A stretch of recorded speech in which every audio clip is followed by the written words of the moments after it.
চ্যালেঞ্জে বাংলাদেশের অর্থনীতি। নতুন অর্থ বছরে দেশের সার্বিক অর্থনীতিকে প্রধান 4টি চ্যালেঞ্জ মোকাবিলা করে সামনে এগুতে হবে। এগুলো হচ্ছে জিনিসপত্রের দাম কমানো, ডলার সংকট মোকাবিলা করে বিনিময় হার স্থিতিশীল রাখা, বিনিয়োগ বাড়াতে উদ্যোক্তাদের উৎসাহিত করা এবং রাজস্ব আয় বাড়ানো। দেশে চলমান অর্থনৈতিক মন্দার কারণে এসব খাতে লক্ষ্য অর্জন বেশ চ্যালেঞ্জিং। সদ্যবিদায়ী অর্থবছরেও খাতগুলোর লক্ষ্যমাত্রা অর্জিত হয়নি। এমনকি অর্থবছরের মাঝপথে লক্ষ্যমাত্রা কমিয়েও তা অর্জন করা সম্ভব হয়নি। কেন্দ্রীয় ব্যাংকের বিভিন্ন প্রতিবেদন বিশ্লেষণ করে এসব তথ্য পাওয়া গেছে। এসবের পাশাপাশি আরও কিছু চ্যালেঞ্জ মোকাবিলা করতে হবে। এর মধ্যে একটি হচ্ছে IMF এর শর্তের বাস্তবায়ন এবং এর প্রভাব মোকাবিলা, বেসরকারি খাতে ঋণ প্রবাহ বাড়াতে আস্থার সঞ্চার করা, রেমিট্যান্স প্রবাহের প্রবৃদ্ধি ধরে রাখা, রপ্তানি প্রবৃদ্ধি নেতিবাচক থেকে ইতিবাচক অবস্থায় আনা। এছাড়া টাকা পাচার রোধ এবং হুন্ডির প্রভাব কমানো একটি বড় চ্যালেঞ্জ হিসেবে রয়েছে। কেন্দ্রীয় ব্যাংকের প্রতিবেদন থেকে দেখা যায় 15 মাস ধরে মূল্যস্ফীতির হার 9%-এর উপরে অবস্থান করছে। এত লম্বা সময় মূল্যস্ফীতি মাত্রাতিরিক্ত হারে থাকায় অর্থনীতিতে বড় ক্ষতের সৃষ্টি করেছে, যার দায় বেশিরভাগই পড়ছে স্বল্প ও মধ্য আয়ের জনগণের উপর। 2 বছর ধরে দেশে ডলার সংকট চলছে। এ কারণে আমদানি যেমন সংকুচিত করা হয়েছে, তেমনি অর্থনৈতিক কর্মকাণ্ডও কমেছে। পাশাপাশি ডলারের দাম বেড়ে টাকার অবমূল্যায়ন হয়েছে।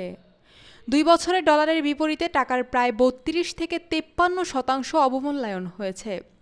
2 বছর ধরেই আমদানি কমেছে গড়ে 18% করে। বিশ্ব ব্যাংক সম্প্রতি প্রকাশিত এক প্রতিবেদনে বলেছে, বাংলাদেশের রেমিট্যান্স প্রবাহ ঝুঁকির মুখে রয়েছে। চলতি বছরে 3% কম বাড়বে রেমিট্যান্স।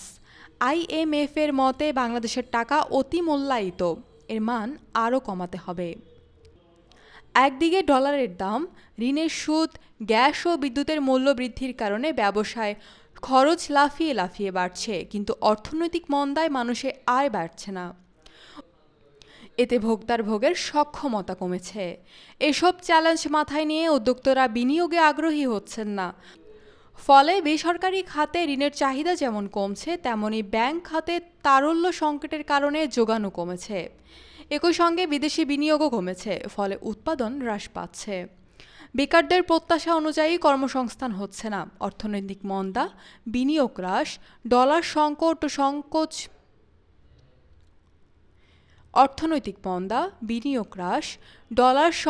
ও সংকোচনমুখী মুদ্রানীতির কারণে আমদানি যেমন কমেছে, তেমনি সার্বিকভাবে দেশের অর্থনৈতিক কর্মকাণ্ডের গতিও কম।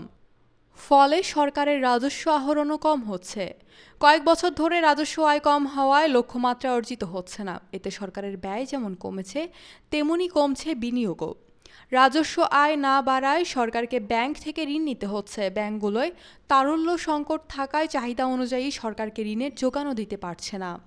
মূল্যস্ফীতি বাড়ায় কেন্দ্রীয় ব্যাংক থেকে ছাপানো টাকায়ও ঋণ নেওয়া সম্ভব হচ্ছে না। ফলে সরকারের আর্থিক সংকট প্রকট হচ্ছে। এই সংকট কাটাতে সরকার বিভিন্ন সেবার মূল্য ও ফি বাড়াচ্ছে। এতে জনগণের উপরও চাপ বাড়ছে।